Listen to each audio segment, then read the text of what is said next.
Kali ini kita akan membahas literatur review. Ini bagian dari research method. Ada 3 hal yang akan kita bahas di sini, yaitu literatur review itu sendiri, manfaatnya dan mengapa kita perlu literatur review, kemudian sumber-sumbernya, dan plagiarisme. Ini yang sangat penting kita ketahui.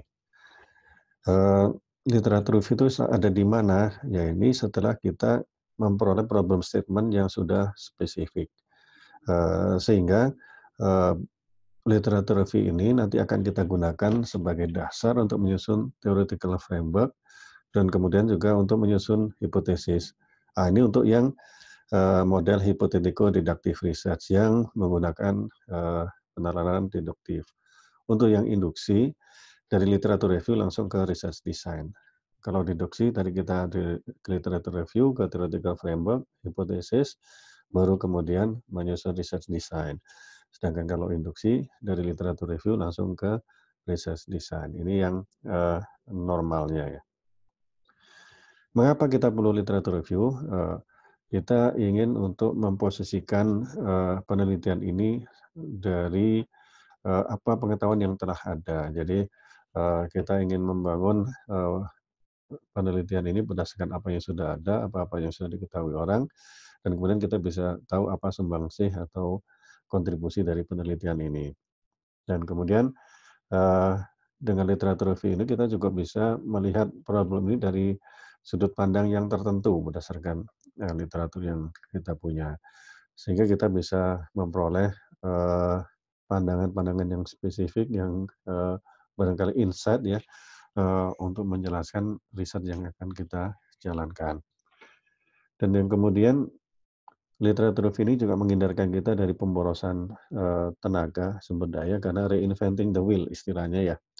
Kita mencoba menemukan kembali apa yang sudah ditemukan orang lain yang sudah tersedia, tinggal kita pakai. Dan yang berikutnya adalah literatur review ini digunakan untuk mendapatkan istilah-istilah atau terminologi yang penting dalam penelitian kita. Dan juga dengan melihat literatur-literatur sebelumnya, kita bisa melihat bagaimana cara orang menjawab research question yang sudah ada, yang mirip dengan research kita, dan kemudian kita bisa mereplikasi riset yang sudah ada, kemudian menghubungkan atau membuat koneksi antara penelitian kita dengan penelitian yang sudah ada, dan juga untuk bisa membuat penelitian kita masuk sebagai konteks di akademik, di dunia akademik atau penelitian sehingga kita bisa memberikan kontribusi yang lebih besar. Nah, itu pentingnya literatur review. Dari mana sumbernya? Macam-macam. Dari textbook ada, ini harus diperhatikan textbook ini yang textbook yang sudah terkenal ataupun yang sudah sering dipakai orang. Kemudian yang paling sering digunakan adalah jurnal, tesis juga bisa. Ada lagi conference proceeding harus hati-hati, tapi kalau proceeding ini sudah dipublikasikan dalam bentuk paper, mending kita ambil papernya saja. Kemudian unpublished manuscript ini juga bisa kita gunakan, tapi juga hati-hati, laporan atau koran ataupun internet juga hati-hati ya. Jangan sampai menggunakan, internet yang bisa disunting oleh setiap orang ataupun yang, isinya tidak bisa dipertanggungjawabkan. Sehingga kebanyakan kita akan, menggunakan jurnal.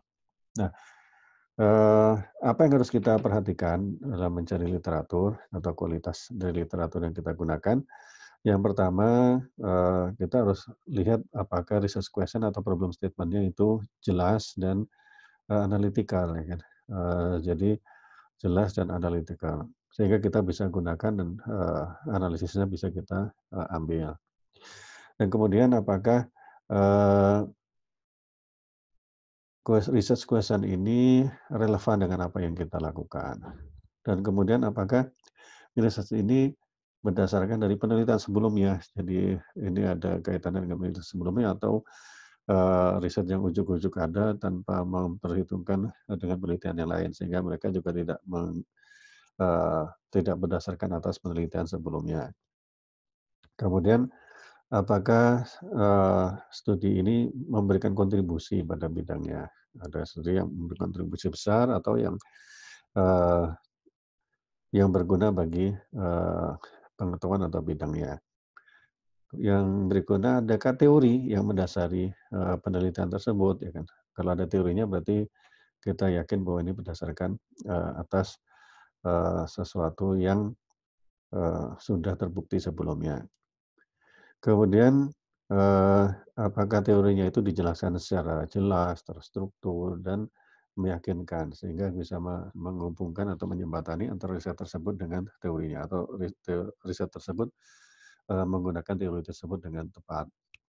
Kemudian apakah metodenya sudah benar atau jelas, dijelaskan dengan tepat, kemudian apakah metodenya itu juga bisa dipertanggungjawabkan, apakah sampelnya cukup atau memadai, kemudian apakah, eee, desain dari risetnya itu atau kalau dia menggunakan kuesioner apakah, sesuai dengan studinya, kemudian apakah variabelnya sudah valid dan reliable untuk mewakili, eee, kemudian apakah, hasilnya itu berasal dari temuan yang ada di dalam, penelitiannya. Jadi terkadang ada penelitian yang hasilnya itu hanya kalimat-kalimat yang normatif tidak berdasarkan atas temuan yang, sudah dia lakukan, temuan dari penelitian yang dia lakukan.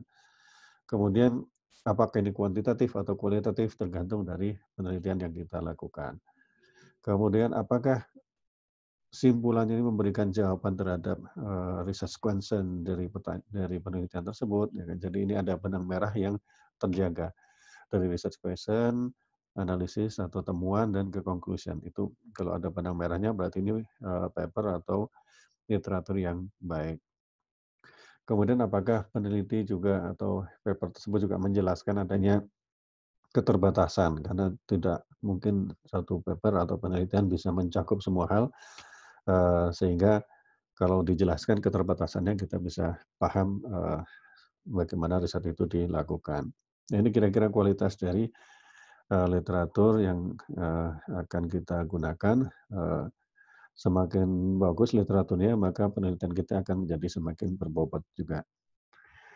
Kalau jurnal biasanya ada, hal-hal yang perlu kita perhatikan. Apakah jurnal itu peer review, dibaca apa, dilakukan penelitian oleh peer-nya, ada editor, ada reviewer, sehingga minimal ada orang yang, sudah meyakini bahwa paper ini atau artikel ini sudah, eee, dilakukan secara seksama, ditulis dengan seksama.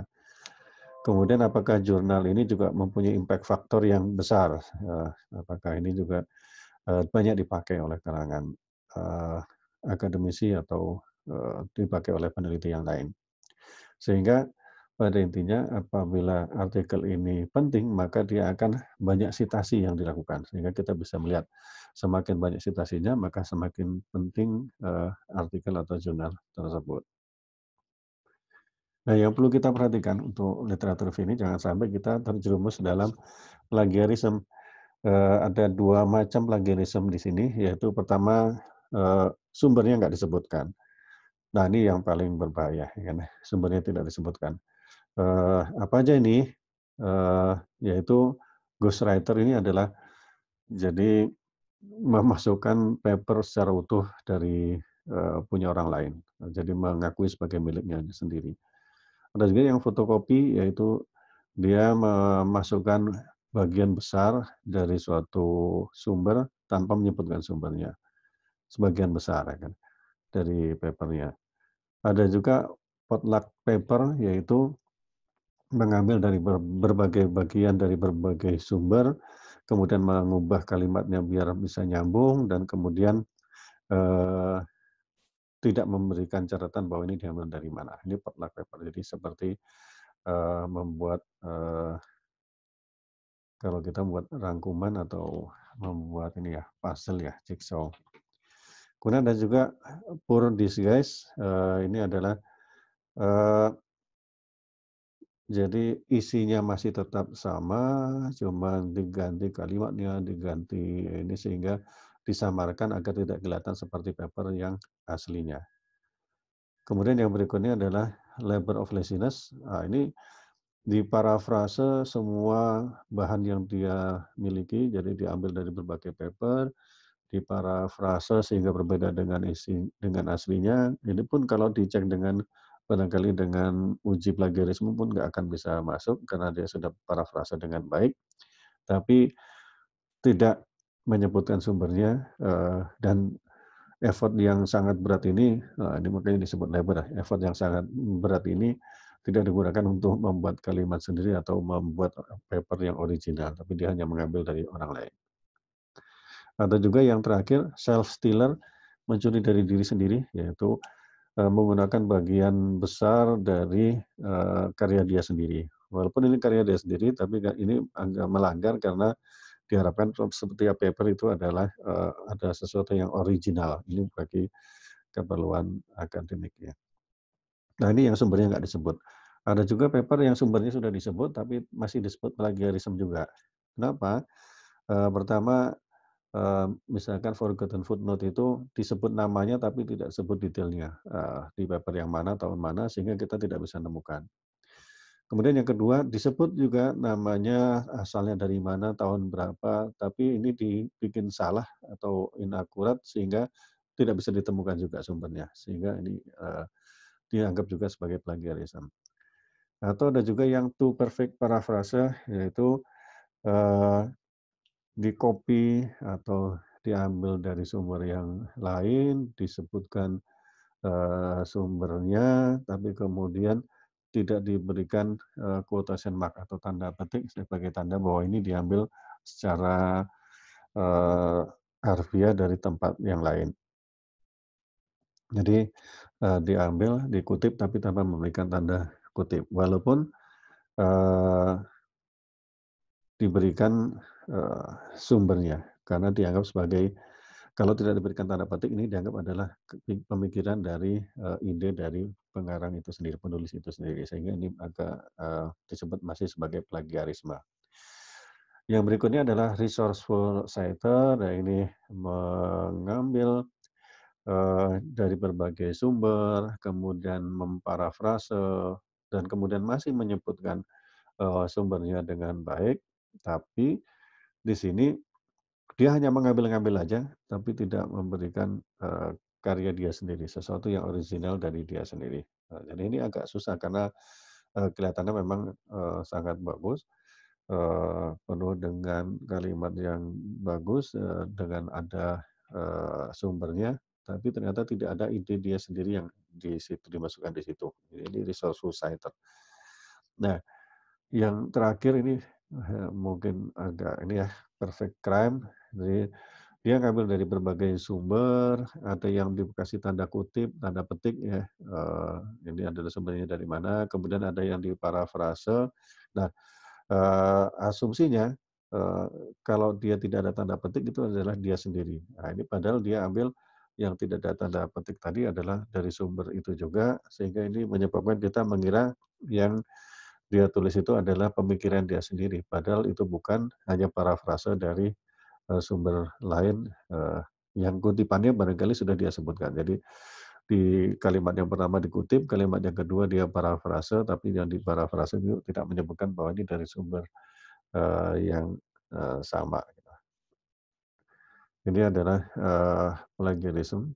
Jadi, hati-hati, literatur review ini sangat kita perlukan untuk bisa membuat research kita yang kredibel, tapi juga jangan sampai, kita melakukan plagiarisme.